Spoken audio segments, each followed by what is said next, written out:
وحيد متولي صغر عنده 38 سنة، اتجوز وعنده 3 أولاد.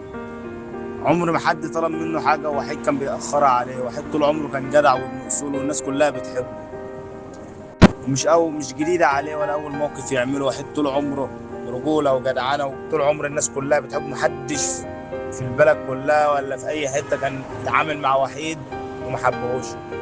وحيد كان شغال الصبح في شركة، شغال سواق على الأتوبيس الشركة، وبالليل بيشتغل على التوك توك لأن والدته مريضة سرطان وبيصرف على أولاده ومراته زوجته.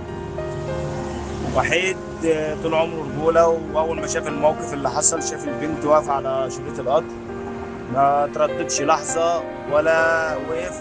يا دوبك شافها قام جري عليها، بس القدر ما لحقهاش. الاتنين جم تحت القطر. وحيد طول عمره رجولة وجدعنة وما بيسيبش حد في أي موقف، وكل الناس كلها بتحبه. برضه مش جديدة عليه لأنه عمل برضه في السعودية، لا باص بتاع الأطفال بيولع في البنزين من غير ما يفكر، ولا فكر في بنته ولا فكر في عياله. كانت بنته ساعتها لسه مولودة وما فكرش في أي حاجة. جري على الباص وطلعه بره البنزين عشان ما يفجرش في البنزينة بحالها. وحيد طول عمره الناس كلها بتحبه، طول عمره مواقفه كلها رجولة وجدعانة وبيساعد الناس كلها.